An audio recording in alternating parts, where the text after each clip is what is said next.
back from a very star-studded Miami Grand Prix. Tim Hauraney, who talked to Lisan Al Gaib himself, Mr. Timothy Chalamet, which is incredible. Come on. He is the chosen one, is he not? He is. He definitely is the chosen one. And he was the chosen one on Sunday. I bet people were chasing him around. It was. I was one of them with my little microphone. It's so funny because all actors, by the way, when you interview them, like I interviewed Daniel Radcliffe once for a movie he did in Toronto. Obviously, he played Harry Potter, and he's this tiny little man, right? Yeah. He's not a big guy. No. Timothy Chalamet is not a big man either. You can see it in the pictures.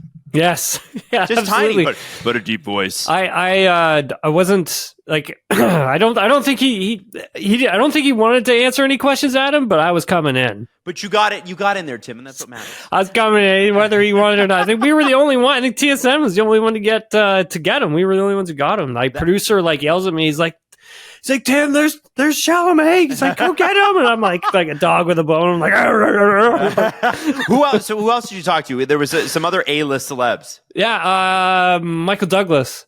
He was great. Yeah, he was awesome, man. Oh, super nice guy. Actually, I think we posted all the stuff on TSN, but I think they might be using these interviews in the Formula One highlight pack for Sports Center. I think they are. I haven't seen anything yet, so I can't. Whatever, but he was fantastic. He was like thinking that Lando or Oscar was going to win.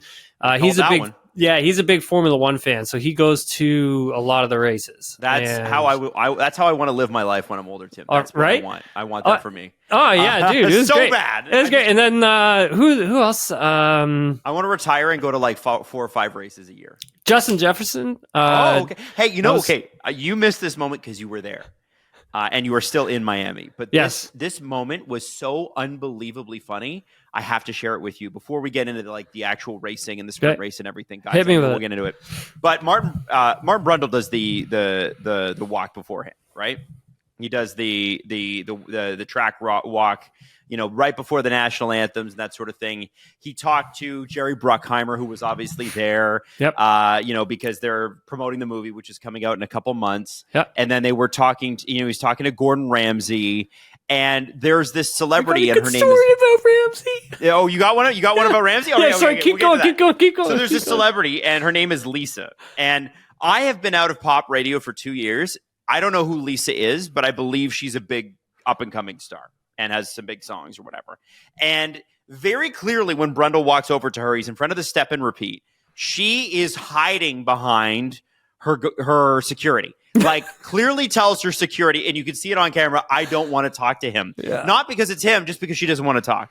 And standing next to them at the step and repeat behind the velvet rope is Sir Jackie Stewart. And Sir Jackie Stewart is just standing there, and Martin's like, Jackie, hey, he's like, oh, hey, Jackie, like it's old hat, like no big deal, right? And he's like, I don't want to bug you I want to talk to Lisa, but I don't want to. And you could see the light go off in his mind, and he's like, this is an old man, and he's adorable. And if I send him in, how can she possibly say no to it? So he's like, Jackie, can you? So he's saying to Sir Jackie Stewart, one of the best race drivers of all time, can you go get that pop star who you've never heard of to talk to me for 20 seconds? That's awesome. And he did it, Tim. He friggin' did it. That's awesome. Jackie Stewart's like, hey, can you talk to Martin Brundle? And she's like, it's nice to meet you. She tried so hard to get out of it. And then he asked her a couple of questions and it was no big deal. But I was like, I am blown away by the balls on that man. Like, that's just straight balls. So what's your Gordon Ramsay story? I'm curious. So I interviewed Ramsay back in 2023 Canada Grand Prix on the grid. By the way, he's a super nice dude. Very nice guy. I'm a huge fan in my household. Like every show that Gordon Ramsay does or he's in, I'm watching it. I'm with you, man. Did you see even his British stuff? Have you seen like Hotel or his hotel? Adam, I watch everything that's got Ramsay in it. I watch it all. Like I just do. I'm a huge fan. And so I got to interview him on the grid at Canada GP in 2023. 2024, when I went to Silverstone, he was in the Aston Martin hospitality having breakfast. And I walked in, And he looks at me, we make eye contact, and he just shakes his head like, like, and I'm not sure if that was one of those, hey, I remember you kind of things. And I'm thinking, there's no friggin' way this guy remembers me. Right. And so he says, hey, how you doing? He's like, well, how are things going? How you been? And I'm like, I'm good. I've been good. I mean, that's probably like a generality of like what he's like with he's people. Spoken to you, or he recognizes you from somewhere. Yeah, maybe. Probably. I'm also in the Aston Martin hospitality, so he's probably so thinking you're like, VIP. No, not at all. I was there for like a press conference. So I'm just giving you a hard time. Yeah. But I was there for a press conference, so I didn't have like a VIP tag on me because usually that's what they've got on their necks, right? It's a VVIP tag. And so in Vegas, I managed Vegas Grand Prix people set me up to interview Gordon Ramsay in Ramsay's kitchen. I think we talked about this on the podcast following last year's Vegas Grand Prix. But I went in there, started talking to him, and he remembered me from Canada Grand Prix and also from the Aston Martin hospitality, and we did an interview with him, and it was friggin' awesome. It was great. It went viral. He always gives a good interview. Yeah, this one went viral though. It was good. It's that good. So we did that, and then he invited me to come back and eat at Ramsay's garage. He's like, if you ever want to come back here and come in here and eat, you're more than welcome to it. And I'm like, and he's saying that to my camera operator and to our producer Jason, and we're both like, should we take him up on this offer? Yes. We didn't. We didn't. Tim! But I know. We should have, but we didn't. I was trying to be professional. So anyways, our camera operator, he's awesome, and these guys are all on like a group chat. Yeah. And we had a great camera operator for this weekend here in Miami. And he's like, so I heard you got to meet Ramsay. I'm like, yeah, I met him a couple times. He's actually super nice and whatever. And he's like, okay, kind of cool. That's cool. He's a little suspect about it, right? Like not really too sure if he believes me kind of thing. Yep. We are standing in between, Ollie Behrman's car, Esteban Ocon's car, and the Racing Bulls car. I can't remember who was in it. Racing Bulls car. And they have the gate open where people start coming in onto the track. And this was today for the grid walk. Ramsay comes walking through there. I'm just swinging the mic, right? I'm kind of like, like, who am I going to interview? He looks over, he looks at me, and then I look at him, and he's like, how are you doing? He's like, how's it going? Because he's like, he's giving me the whole thing. And my camera operator like dies, and he's like, Gordon Ramsay knows you. Amazing. He must have one of those photographic memories. Did he come over? No, because he was with his daughter, and I don't think he wanted to get swarmed by everyone. Because I don't blame him. He was making his way up to the front of the grid, so he didn't get like bombarded with selfies and autographs and like interviews and all that kind of stuff. So yeah, no, that was hilarious. That was hilarious, man. That was crazy. I was dying. Yeah. And then Justin Jefferson and Derrick Henry. Saw Derrick Henry on the grid.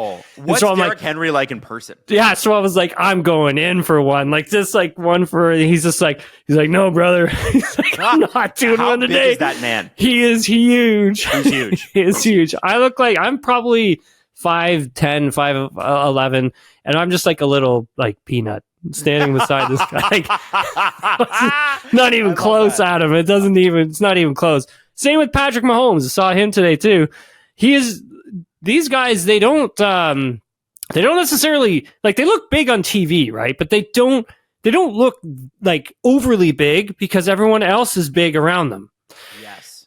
But when you see them in person, and then you kind of like compare yourself to like them, you're just like, these guys are like monsters. Like they're huge.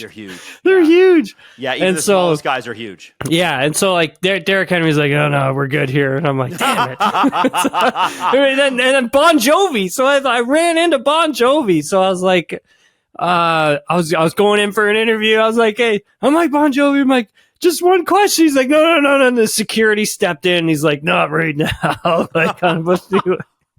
Amazing. He was in the Haas garage, I think. He was. Yeah, he was. I got a couple pictures cool because it's American, right? Yeah. No, it was cool. It was cool. Like, it's fun, man. Being out there is like it's like the Wild West. You never know who you're gonna see or run into, and you just gotta try and be aggressive or just go with the flow and see what happens? I mean, they don't have to talk to everybody, right? No, I mean, I don't care. I just thought it was fun. Yeah, no, and that's honestly, that's what you should do. You ask. If they say no, then you go, okay, thanks so much. It's when reporters, and there are certain countries where this is more prevalent, where they just won't leave you alone, right? Like they just will not.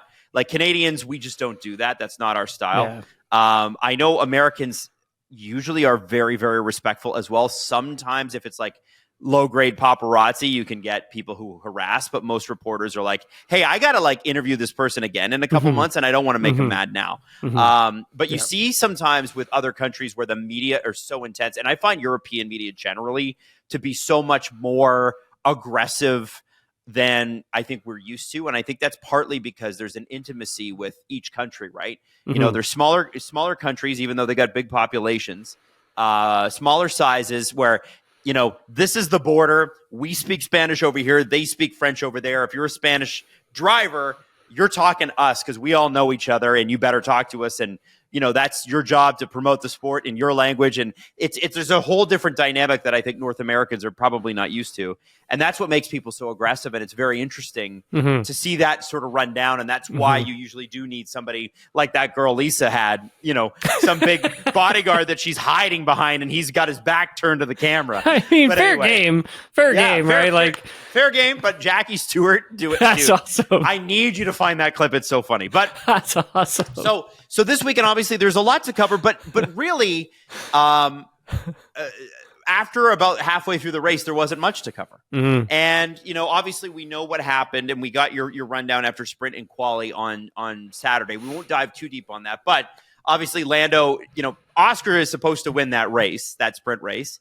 Lando gets it because he comes out of the pits, or Oscar comes out of the pits under safety car, and it is what it is. And that's what happened. The rain was a factor in this entire weekend except for the race, which was really interesting. And I think, Tim, where I want to start is the start of the race with Max Verstappen and the move he made, which pushed Lando off, right? But ultimately, I think, and Lando said this, cost him probably at least a spot on the podium. Can we talk about that a little bit? Yeah. I thought it was real close to a penalty on Lando. I thought they were as close to side by side as you can get, but obviously the steward said, no, they're fine. So talk to me a little bit about the context that Lando gave after the race. Why did he call Max's race? He said he wasn't racing smart. Well, I think like when I talked to Lando at the end of the race, you know, I asked him like if he could walk me through what happened in turn one, and if he felt that, you know, Max was racing him fairly. And essentially, I'm paraphrasing here, but yeah, you know, essentially what he said was like, "Look, it's not my call to make," sort of deal. And it isn't. It isn't. But I kind of took that as okay. Well, like I'm assuming he means that's the FIA's call to make. Yep. I think when we look at, and I talked about this on SportsCenter, but I think when we look at Oscar Piastri and just biding his time, right? When Lando, you know, gets that great jump, as a driver, you know, you're programmed to go for the gap. Like if it exists, you got to go for it. But at the same time, you know, if you know you've got a good car underneath you, then I think, Adam, you got to think like more long term, right? Like, hey, like if I know Max is going to race me hard here, then I'm just going to bide my time a bit, and then I'll capitalize when the field's spread out a little bit. We got a little more breathing room, and I can go at him then. And I'm not going to lose. Right? He waited for Max to lock up.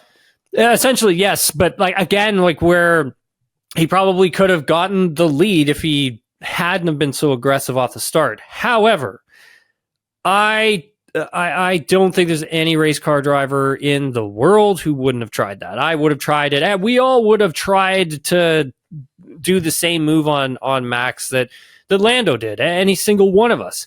You're programmed to do it, right? At the end of the day, like that definitely is where he lost the race because of what happened. And dropping back, what was it, 5 positions, 6 positions because of it? Yep. Going off track. And then Oscar, Adam, I thought, just did the right thing and just kind of sort of hung around and bided his time, essentially is what Oscar told me.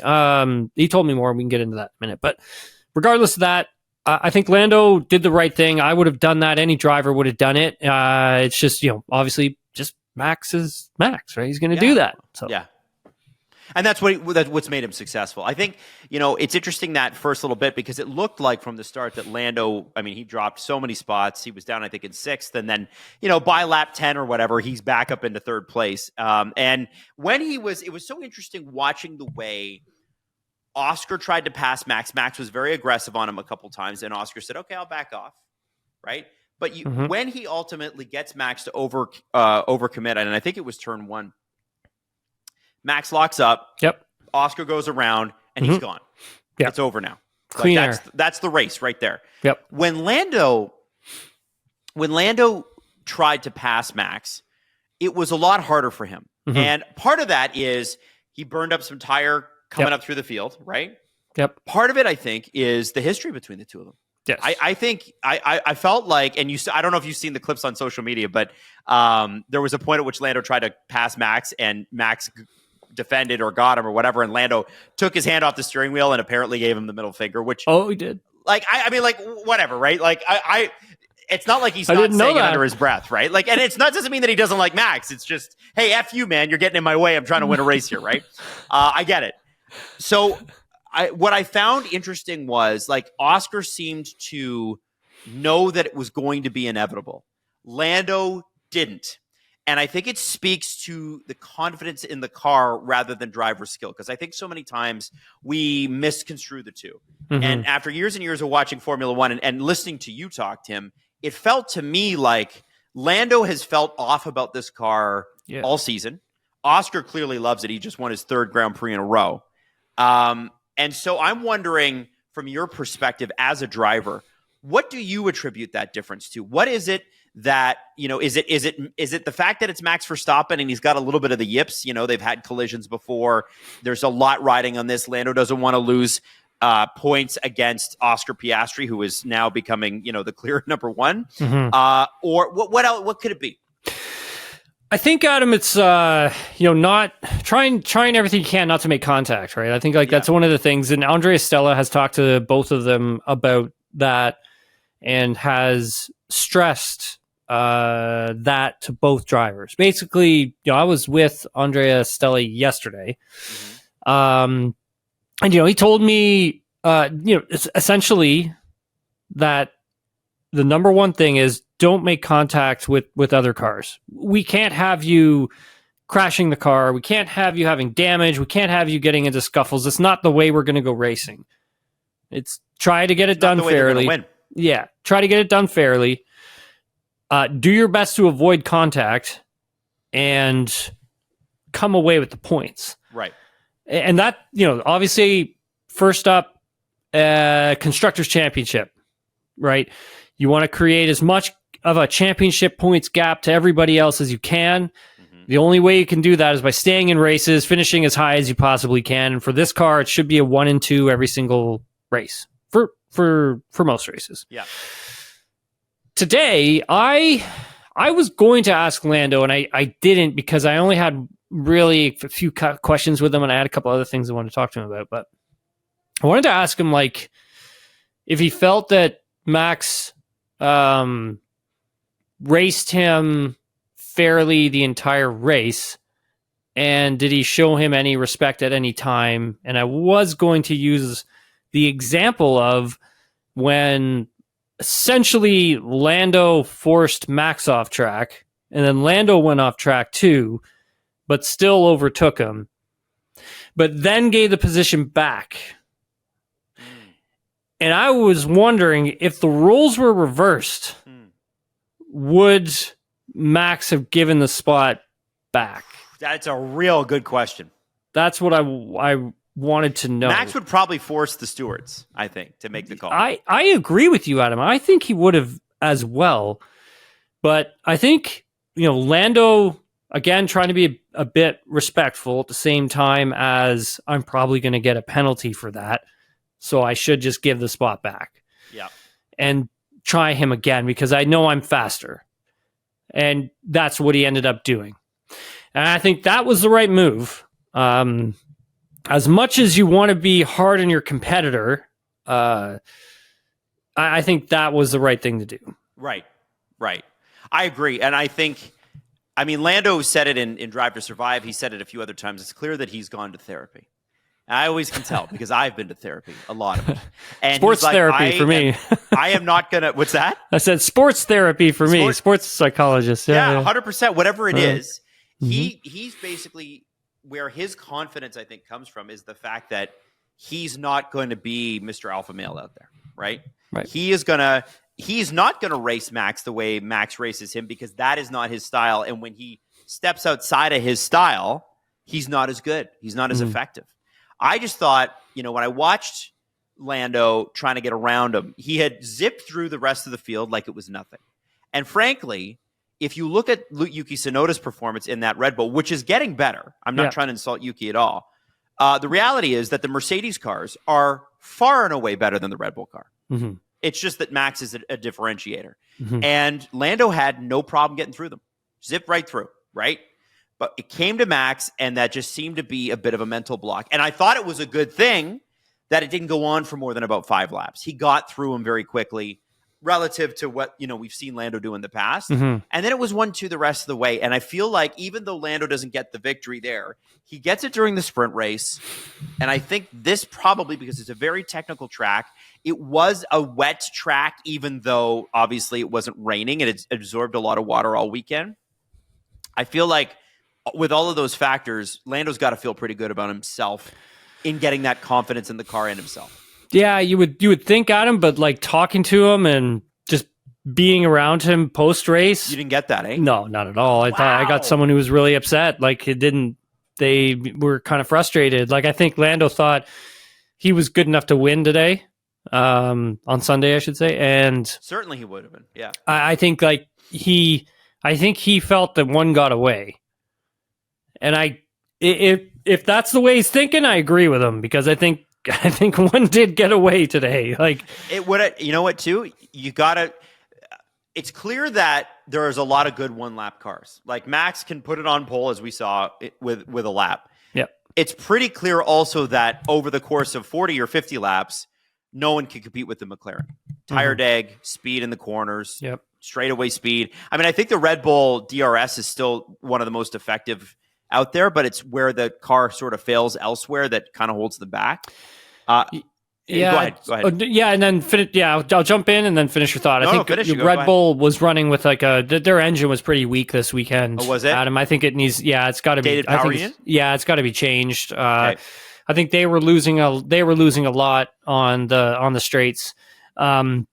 Compared to the Mercedes runners, so like McLaren and Mercedes. Right. Well, that makes sense. Yeah, I guess that's why probably Behrman and Bortoleto had issues too, because the power units are getting old at this point. We're quarter of the way through. Yeah. So, okay. So I guess beyond all that, you've got Oscar Piastri, who has now surpassed Lando Norris in career victories. Oscar has 6, Lando has 5. He is the first person in a McLaren vehicle to win 3 races in a row, which is unbelievable when you think about it, since 1997, Mika Hakkinen. Wow. And you're talking about Fernando Alonso. You're talking about Lewis Hamilton. Yeah. Neither of them did it 3 races in a row. McLaren might have won 3 races in a row, but it wasn't one driver. And there were other guys too, Coulthard and whoever else you want to name. Yeah, right? Raikkonen, yeah, exactly. Raikkonen, yeah, right. And then before that, by the way, it was Ayrton Senna. So it was Senna in 91, Hakkinen in 97, Oscar Piastri today. Wow. Crazy, right? Like when you put that is significant. He's really good. He's really freaking good, right? He's really good, man. Can we talk? I know you were saying at the beginning of the season, this guy could legit win.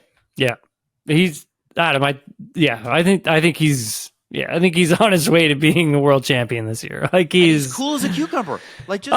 He's totally chill, man. I talked with him I did a sit down interview with him on Thursday, and I've spoken. I know Oscar. We've done this before. This isn't new. Yeah. And a big thing with him is where that comes from is essentially living in Europe on his own for as long as he did when he was younger. And that's being away from home, teaching him managing stress and leaving himself enough bandwidth to handle other things and to still keep himself, calm, cool, and collected. And that's like one of his big strengths, right? Is literally managing stress and knowing how to work your way through it without letting the emotions overrun you.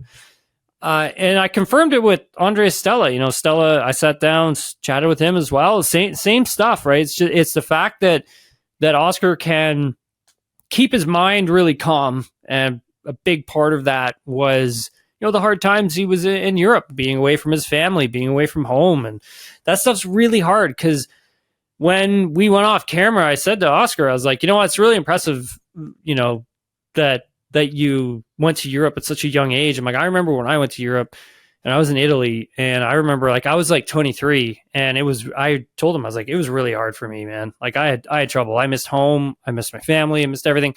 I'm like, for you to do that when you're not even in your teens, I said, that's very impressive. And I can understand now why, you're able to handle so many different things. And he's like, yeah, he's like, it's just, it was really hard. He's like, some people just don't know, how challenging that can be. And he was kind of just like, but the racing is kind of like why I did it, and was a good release sort of thing. It's like where I had fun and all this kind of stuff. And that I understood everything he was saying to me. So I am just so impressed with this young driver has been able to do this season. I don't even think we've seen what he is going to be capable of. I think we are just seeing just the surface level stuff here. He's only in his third season. I think Lando, over one lap, when things are right, he is the faster driver. But I think Oscar is the most consistent. Yeah. And able to just keep it consistent. So he's just there. He's hanging around. He's just there. Maybe the weekend's not really going for him this weekend. I don't think he really felt was really going for him, but he was just there. Hung around, executed when he needed to. Saw the opportunity. He understood what he had to do, knew the objective. He knew once he got that clean air, he was going to be able to sew up the victory. I don't think that Oscar was the fastest driver out of the two McLarens this weekend. I think that was Lando. That's interesting. I don't know that a lot of people would have, coming into the show would have been like, oh yeah, Tim will say that, because he was 8 seconds up on Lando and Max when they were fighting it out. But You're right, Lando cut some time. Huge. He cut through that. Yep. At the beginning, and then cut down Oscar's time significantly as well. If there had been some more laps, might have had a battle. Yeah, who knows, right? I think if there could have been maybe 5-10 more laps, it could have been a good little juicy battle for the win. Well, and there wasn't, and it's funny because Max fell out of the top three, and George Russell, I want to talk about next. Oh man, what a race from George! George Russell, he had a tough weekend. Yeah. He had a tough weekend, and he's on the podium again. This guy has, and it's funny, the meme going around the internet is Woody from Toy Story dressed up in a Mercedes outfit. And it's like, because he looks like George, right? And it's like, did nothing, finished P3. And I don't think that's an insult. I look at that and I go, George Russell puts his car in the right place. He's patient. The car is really good. You saw with Kimi Antonelli at the beginning of the race. He's fighting so hard, fighting everybody. It's all over the place, whatever. George is just, again, calm, cool, collected. Lets the problems solve themselves around him and finds himself the opportunities to finish high. And I don't think, I know the Max Verstappen rumors are out there. I don't think George Russell could do better, do more with what Mercedes has given him this year, which has been a pretty damn good car, but it's not McLaren's car. And I don't think that he could do any more to earn this extension. Like, this is, if he doesn't get it here, he's going to get a whopper somewhere else because he has been amazing.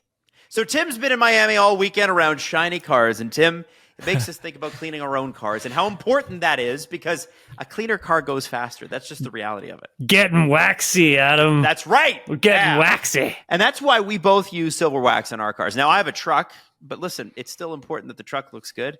Tim, I think one of the things that I love about this, beyond their absolute care promise, which is basically makes caring for your car as easygoing as possible. Because in the past you used to use cleaning products and they'd be like really finicky. Oh, if you use this and if it's not between these two temperatures, it's going to screw up your paint. Like, that's not silver wax at all. It makes it easy and it makes you look real good. Mm-hmm. And you should check out the Nano Diamond Ceramic Quick Wax, and for your RVs, for your ATVs, for all that stuff, insect remover, especially on your boats. Because this time of year, people are pulling their boats back out, and you might want to use that spray. So Silver Wax takes absolute care of your car. Find Silver Wax products at your local Canadian Tire at silverwax.ca. Use the promo code, are you ready for this? SDPN10. Good Canadian company, Adam. That's right. Since 1999, SDPN10 to get 10% off your order at silverwax.ca now. Talking to him afterwards, he was telling me the strategy that the team had put him on was a risky one. He said he wasn't too sure how that was going to work out, but he wanted to be aggressive with his strategy. And he wasn't totally sure how the hard tire was going to work because of the lack of long runs that nobody really got this weekend. So no one really knew what was going to happen with that hard tire. George obviously being one of them, starting the race on the hard tire when he was in amongst those who were on the faster medium compound. So, not only having to sort of stand his ground and hold off other faster drivers on better rubber, he was able to do that. But when I talked to him about it, I said, look, like when before you pitted, I said it looked like the hard tire kind of had a second life. And that is, along with the virtual safety car, is kind of what helped you get this P3. I was kind of like, am I correct in saying that? And he was like, yeah, that's exactly what happened. He's like, what happened with the hard tire? He said, we weren't really sure if it was going to last long or if the deg was going to set in like immediately. And so for them, he said that when the tire kind of got a little bit older, he said it actually got a little bit better. I'm paraphrasing all this. Interesting. But yeah, it came alive a little bit. Yeah, it was just a great drive from Russell. It really was. He even he was talking. So Lawrence Barretto, who friend of the show, he was working beside me. Lawrence and I were working together in the media pen, and he had told Lawrence that he had some stomach issues during the race. He said he started to get a sore stomach and stuff like that. God.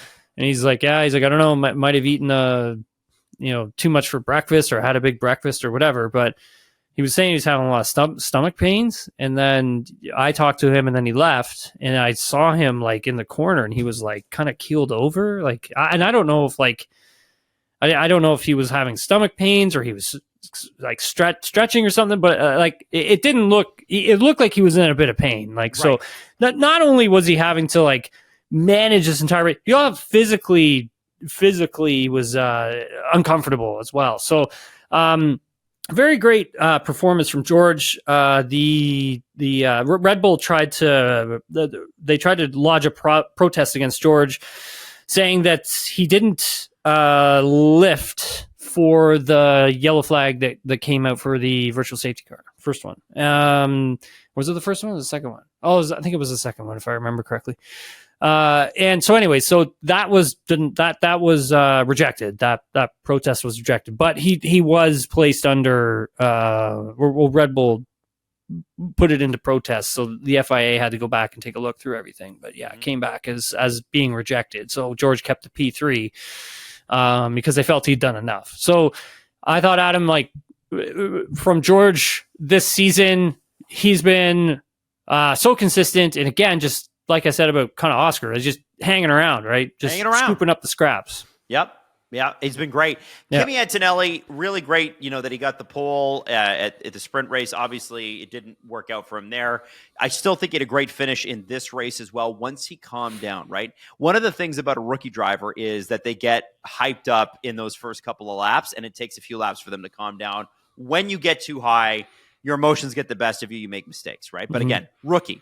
I feel like those two are a pretty amazing, not solid, amazing driver pair going forward. If I was Toto Wolff, why move on from that? I think James Vowles made a really good point a couple weekends ago. I really feel like you got a good thing there. Just leave it. Yeah, I agree. I think, hearing from Toto after the race, it sounds like they understand kind of what's wrong with the car and what McLaren is doing so well with their car. And I think one of the things with all of this is that in quali, the top 4 teams, they're relatively close to each other. And then I think you've got Red Bull, if they're really dialed in, if Max gets the car really dialed in, I think, they are just as quick as McLaren in quali trim. Or qualifying, I should say, not quali trim, but qualifying. And I think Mercedes is right there. But then once you get into a race, and I think this was the race that really showed us how good McLaren is in warm weather. Yep. When things are really, really hot and tire drag can be high and managing tire temperatures has to be extremely important.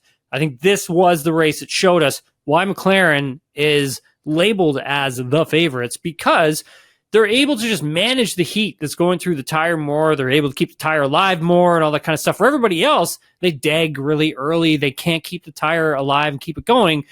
So I think once these teams can find out some solutions to that, I think the racing is going to become much closer, but clean air is still going to be so important. But Toto simply saying, last year they're good at races that were cold. Yep. Now they're decent at races that are really hot. This was a really hot race. It was, Adam. Sticky, it was humid, stinking hot out there. Yeah. I don't even know. Like track temp had to be over 40 at some point. Had to be. It was so hot, and so I think Adam, Mercedes is onto something. I think they may be able to figure this thing out. Can it happen in time? And will they want to put the resources into it? That'll be the question, right? It's like, when do they split off, updating this car and really just fully focus on the 2026 regulation? So I'm glad you brought that up, because I wanted to ask you this question. I was going to wait till after we talked about Ferrari and Williams, but I think this is important now. So Danica Patrick, who I'll just be going on the record of, I'm not a huge fan of. And it's not because she doesn't know racecraft. It's because she does podcasts about lizard people, and I think it's super weird, and I'm just going to be straight up about it. Jenson Button and her have such an odd dynamic, because sometimes the interviewer will ask them the same question, and they'll have, like, opposite answers to each other, okay? So the interviewer asks, and Jenson goes first, and he says, basically, he's like, how many more races? We're a quarter of the way through the season. How many more races before teams, specifically he was talking about Ferrari, punt on this year and go, we're putting everything into next year's car, we'll do what we can? And Jenson said, I would think most of them at this point. I would think most of them at this point have done that. Danica then answers the question and goes, not saying that he was wrong, but she just said, I don't think they have. I think that most of them are still in it. And maybe you get halfway to 3/4 of the way through the year, and then you start putting more into the cars for next year. And I wondered where you landed on that. Not because I know that Danica's wrong and Jenson's right, or vice versa. It's literally because, Red Bull. I mean, you read Helmut Marko's comments after the race, and he said they have to find pace somehow, and yet it was depressing how far behind they finished from the McLarens, right? Specifically Max's car. I know Mercedes is climbing, but they seem to be the second best car and second by a bit of a wide margin. How many teams do you think are still actively engaged in getting their cars to a better place this year? Yeah, you know what? I think a lot of them are. Like, okay. it doesn't seem like teams are turning off the tap already. You have to remember there's a lot of money up for grabs here. I mean, so like even if you're putting resources into this year's car, you have to remember that is going to help you in the championship pay off a lot of like either debt that you have or pay money towards your shareholders. Or next year, it pays for your development. Exactly. Or next year, help pay that down. So, Adam, it doesn't make sense to sort of turn the tap off just yet. Can teams be working on two things at once? I think, yes, if you have the people power, you can get that done. I think you can be running two cars. I think like if you look at, like Aston Martin as an example, right? Like Adrian Newey is not working on this car. I told everybody that on this podcast before the season even started that Adrian Newey would not be working on this car. And he is not working on this car. He's working on next year's car. However, they still have a bunch of aerodynamicists that are working on this car and are going to be bringing updates to it. So no, they haven't shut anything off. And that is one of the worst cars on the grid. Sorry, Aston Martin. I know you guys work hard, but they know the car is not that good. But you don't want to just turn things off immediately because you can still use the track as a testing ground for some components for next season. Sure, of course you can. So it doesn't make sense to just all of a sudden, well, we're turning everything off and we're going to next year's car. And it's like, okay, well, hold on a second here. Mercedes is only a couple tenths back. I'm like, what are you telling me? You're like, they're not turning anything. Like Toto Wolff is not turning anything off. He wants Kimi Antonelli to get a win this year. He has to want George Russell to be at least close to winning this driver's title as well. I mean, things are starting to pull away now. Or at least to be ahead of Max, right? Sure. And like, so if you're telling me that like everyone's shutting everything down, I mean, I don't believe it. Okay. I just don't. Like, I'll go back to my Aston Martin thing, brand new wind tunnel.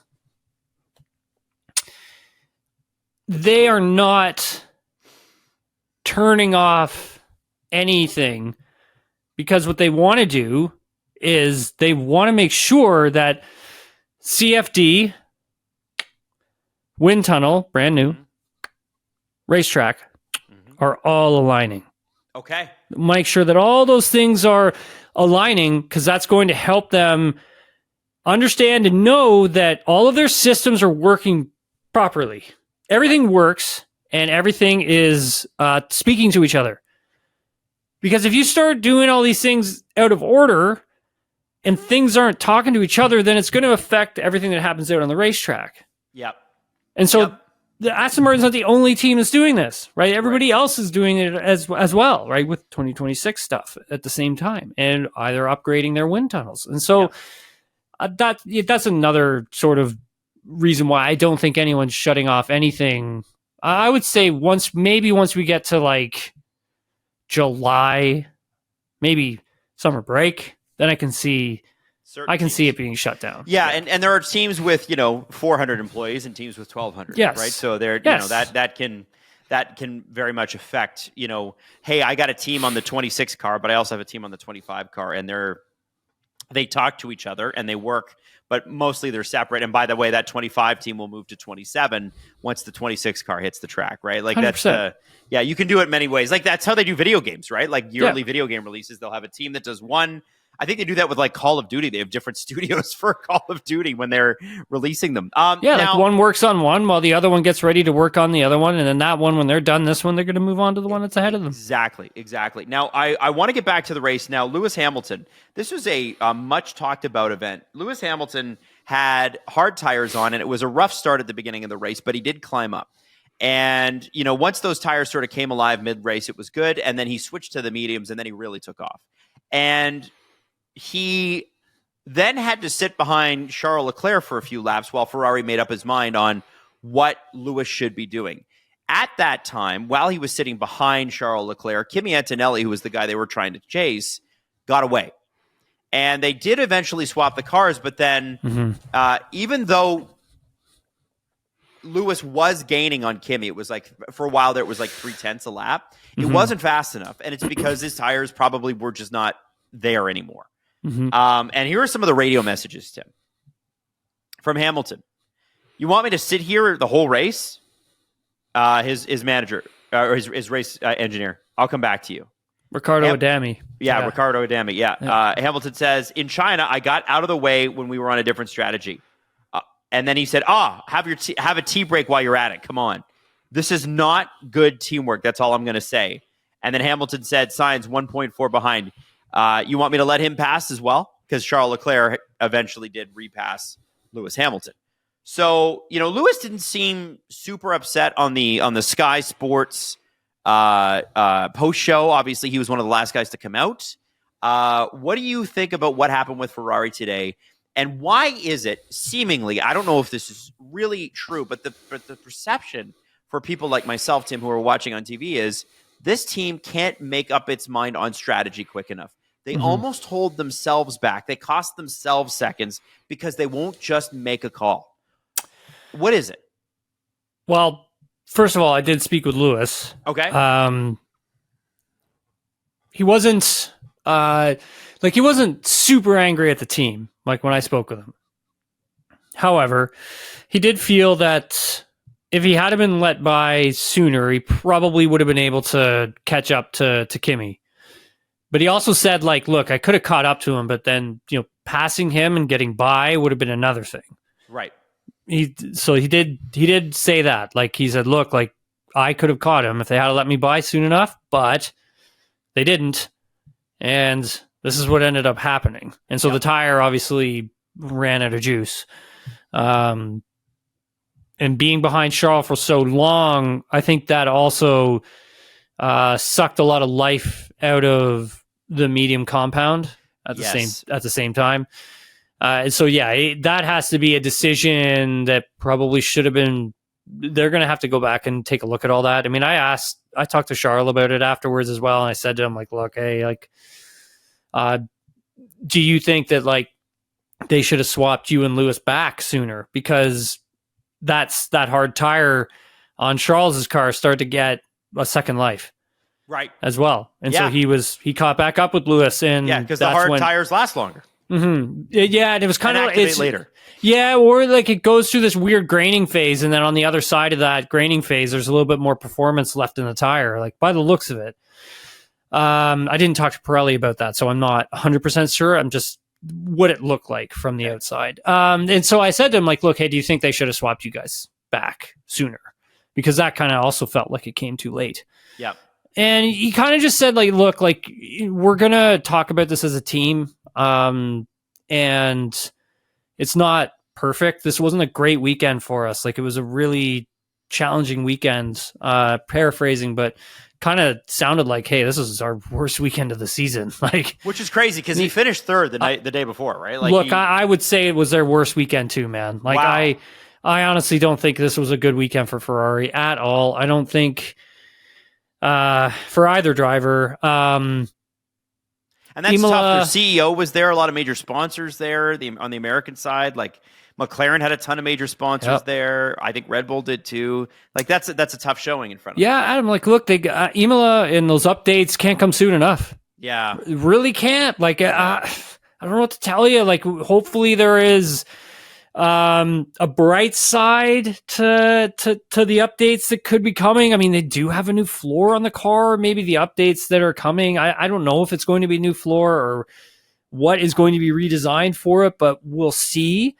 But just again, I was talking to Charles again on Saturday, and he kind of just telling me that was it. This is all the performance that was, in the car. That's all they could get. That's all they could get. And that's kind of shocking to hear, Adam. That's where I want to transition to Williams a little bit, Tim. Not because I want to get off the Ferrari thing, but I want to talk about the Williams improvement. Obviously, both Williams cars out-qualified both Ferrari cars, which is kind of nuts, right? And everybody's there's the meme going around on the internet, I am the fourth place team now, or the third place team now, or whatever. I am the captain now.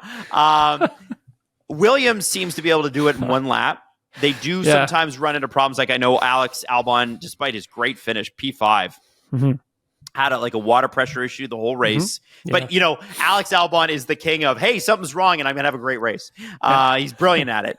Sainz had good moments, but then, he had the incident with Lewis at the end, thankfully just a warning, and probably wanted to have a better overall race. I'm looking at Williams and I'm going, okay, can they, over the course of a full race, I know they can do it in qualifying, we just saw them do it.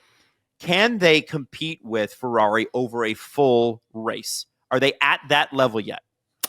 I don't think so. Like I spoke with Alex and Carlos following this one, and it sounds like for this was a track that really suited their car. Okay. And they made the best that they could out of this situation.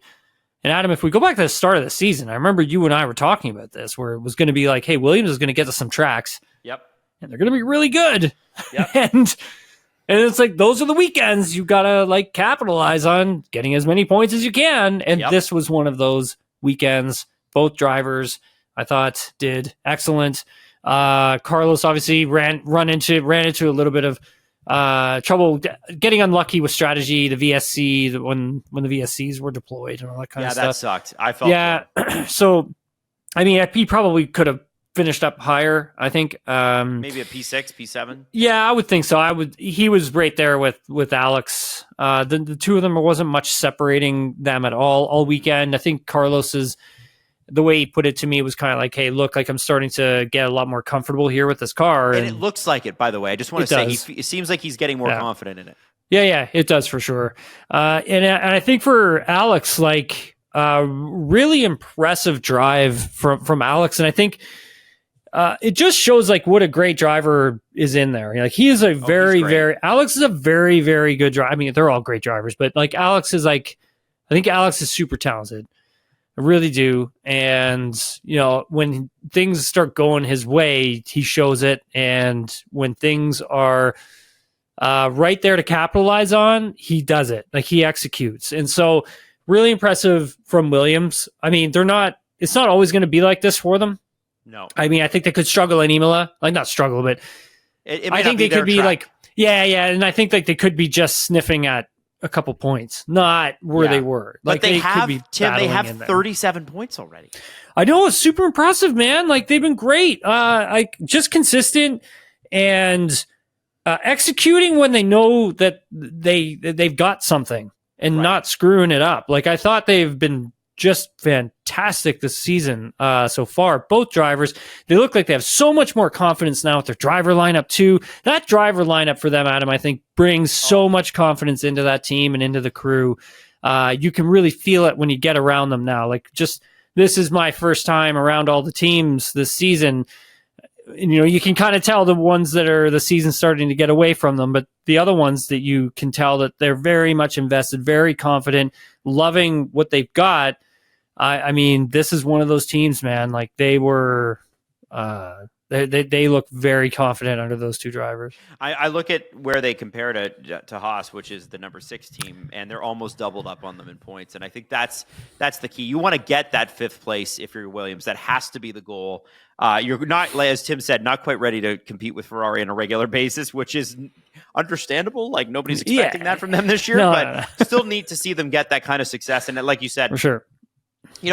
I understand why Red Bull are cutthroat, but there are times where I think it really hurts them. And I think Alex Albon will, once this Williams team really comes into its own, and you could see it happening. James Vowles is such a great leader. And Dorlaton obviously has put a lot of money into upgrading the facilities and turning it into a modern Formula One team. I would think that Red Bull are going to be pained because that was their second driver, and that should have been their second driver, and they should have tried a little bit longer with that guy. Same with Pierre. Listen, Pierre's putting in great laps on an Alpine car that is iffy at best. Now, what I do want to go to, not Pierre, but Jack Doohan, because he was knocked out of the race, and we'll talk about Liam Lawson in a second here. He was knocked out of the race by Liam Lawson in a very Liam Lawson style move, right? Which is just overly aggressive, trying to do too much all at once. And it's in the first lap. And now there are rumors, like immediately following the race, that Alpine's looking to potentially put Colapinto in the cockpit. And I just felt like today, and Lawson had a couple of incidents this weekend. I felt like today, I'm like, if you're making that call, fine. But you cannot make it after today's race. You can't make it after this weekend, I don't think. I screwed him in qualifying, so... That's what I'm saying. Like, I don't understand if they're actually making that decision, what would it be based on? I mean, the guy, yeah, okay, fine, Australia wasn't great, but like what? He's caused a lot of damage. Like, okay. He has caused quite a bit of damage. There's no question about that. He is a rookie, though, at the same time. So for me, I kind of look the other way on those things because rookies are going to crash. Things are going to happen, and they're going to get antsy and overstressed. And sometimes that leads to poor decisions. And look, that's what it's all about being a rookie, right? You're learning. So I don't see Jack being replaced like, next week or Imola or whatever. I think he gets until July at least. I feel that way anyways. And from what I've heard, it sounds like that. Not unless something has changed in the last, we're recording this at 10:58 p.m. on Sunday, May 4th. Not unless something has changed in the last 5 hours. I don't see him getting replaced right away, immediately. They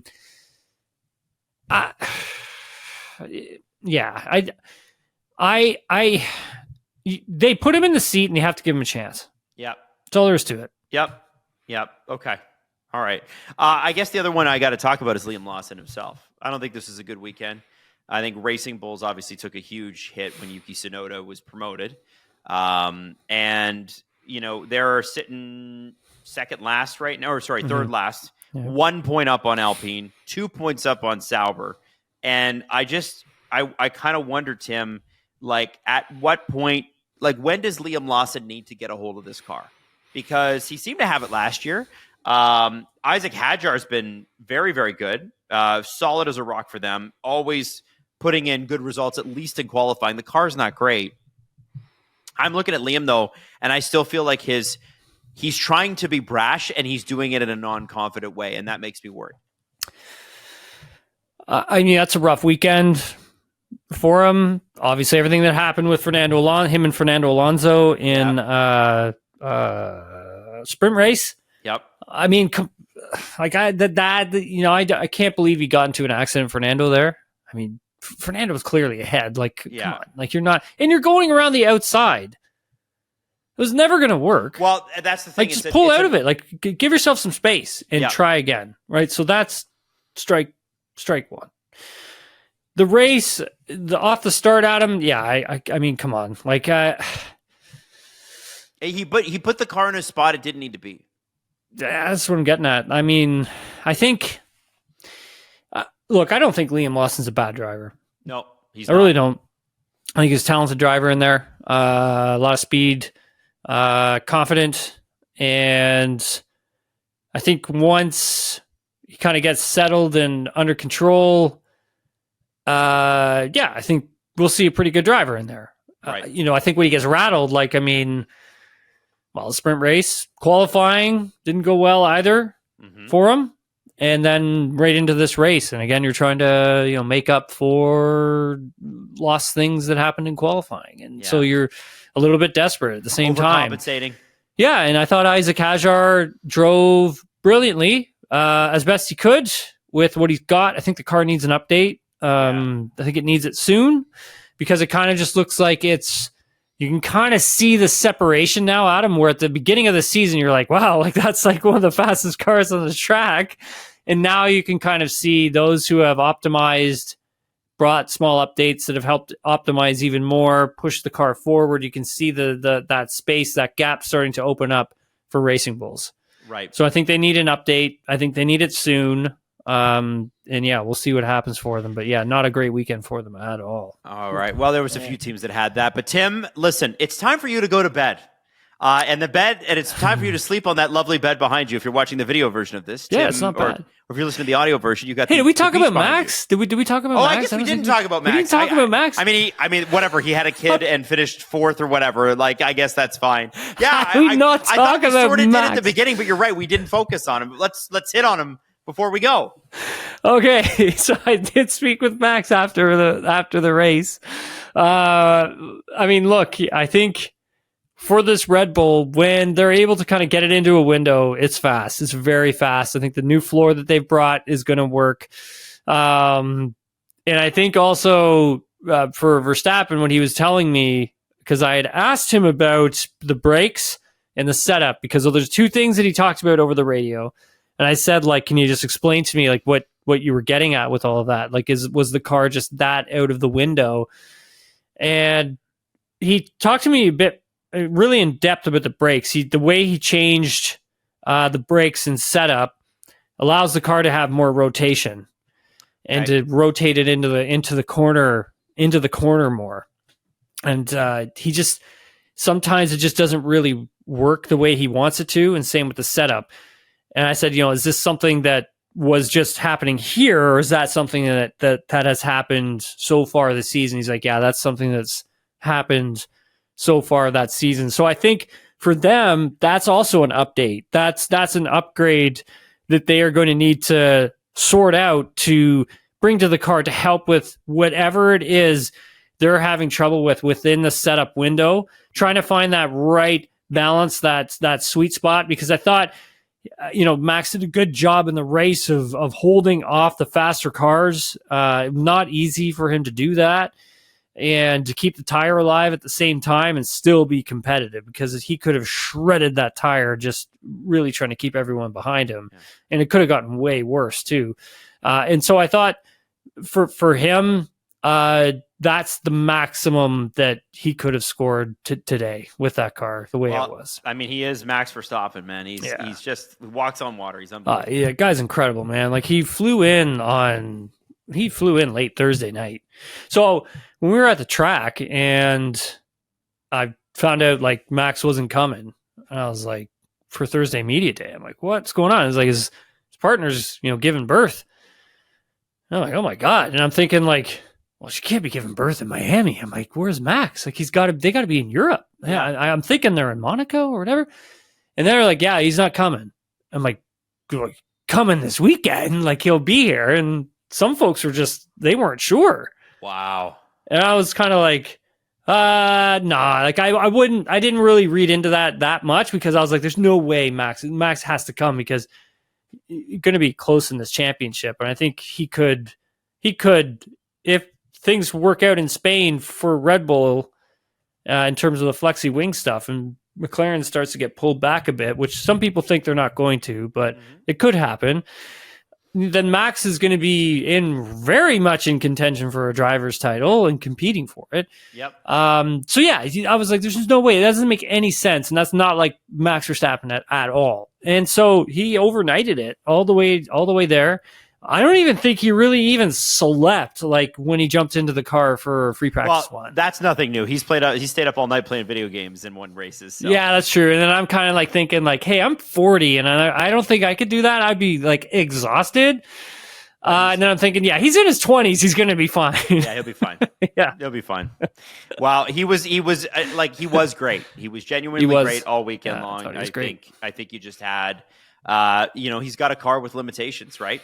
Big time. So you had to work around them. Yeah, well, Tim, if that is all, my friend, now we can let you go to bed, as Max Verstappen did not get to do. And I hope that you have a good fly out tomorrow. Oh, so update everybody real quick. I spoke with Graham Loudon from the Cadillac F1 team. He confirmed to me that he is speaking with drivers, but nobody is signed yet. Nobody signed. No one. Okay. All right. Well, we saw the big reveal, which to me wasn't really that much of a big reveal, but hey, that's okay. And if people want to watch that interview, it's on TSN. Boom. So. Tim, thank you so much, and I hope that you have the best sleep ever and enjoy whatever waning hours you have left in Miami, my friend. Thanks, buddy. Appreciate it.